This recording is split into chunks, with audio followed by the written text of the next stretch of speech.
Hello, my friends. So I'm trying to use up all my bits and pieces. You know, as a crafter, you always have a bunch of bits and pieces, and if you're anything like me, every little corner of a page, every little piece of string, I think I'm going to have purpose for later on. So, getting rid of things I'm really good in every other aspect of my life, but in crafting, I'm a little bit of a hoarder. I don't mean to be. I just don't want to be wasteful. I think that's probably, my motivation is just not to repurpose and reuse all the time. I don't want to be wasteful. So this is a page from a old magazine. It was this whole piece was a page. It's torn down the middle because I'd folded it, and I thought that I'd strengthened it by putting some Mod Podge and glue on the other side and painting it with chalk paint, but it's still tore. But I think I can still use it. So I've got this. I was going to use it as a page in a journal, but that's not going to happen now, but that's okay. So this side is finished. I doodled with it with a bunch of my ink pens and paint pens and gold pens and whatnot. So I like this, and I'm either going to use this as collage fodder and tear off pieces, or maybe I'll use it as just a piece. The idea with doodling and making stashes, you don't always have to have a purpose for it right away. And so I will use this. I just have to decide how and where. I might want to cut it into strips and use it as borders on another page, because I think that's what I'm going to do with this side. I'm going to put this aside. Let's get a little bit of music out and see what we can do, and make these strips, which I will then eventually, like I said, cut out and then paste down as a border on something. Okay, you guys, let's get drawing.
guys, so it's all done. That was a lot of fun. I enjoyed doing just these little strips, and I think they're definitely going to come in handy somewhere in a project. And I'm going to just quickly, I was going to put my ruler down and use my craft knife, but I think some of the paint pens are still a little wet, and I think partly because I had put some Mod Podge on this paper to try and strengthen it, and I think it means that the gel and paint pens are going to take just a little bit longer to dry, so I'm trying to be careful. I've already smudged some of these gold bits over here, and I also, just before I started cutting, went over any of the lines where I thought maybe I needed to fix a smudge, or maybe I put a little too much white in a petal and covered the black outline. I fixed the outline. So little bits and pieces like that I went ahead and did quickly.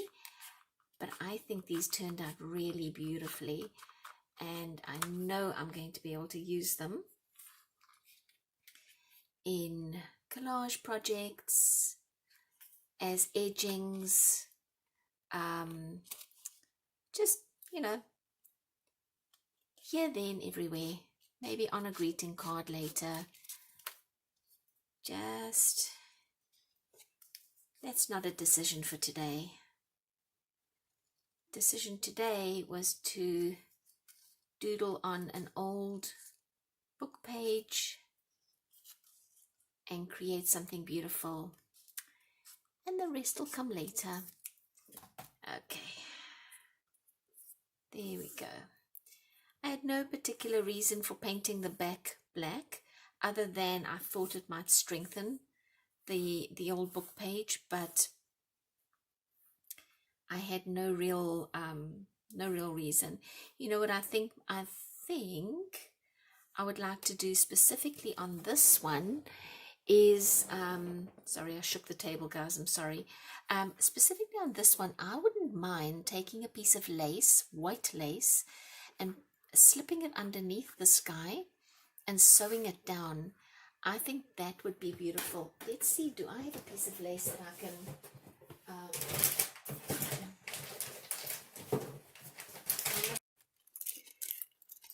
I have some lace. Let's see what it will look like. Just for the heck of it.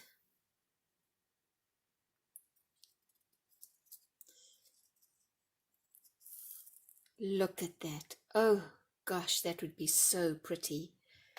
Let's see if I can get it.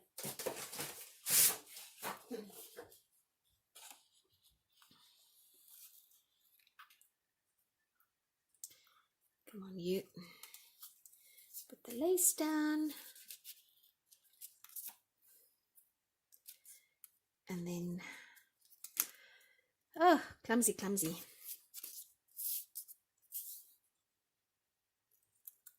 That would be gorgeous. So if I sewed that in, that would be gorgeous. So that's an idea that you could use as well for a border. Just play around with it, you guys. I think there are endless ways that you could use little strips like this, and a border is just one of them. Well, thank you for doodling with me. I'll see you next time. Bye.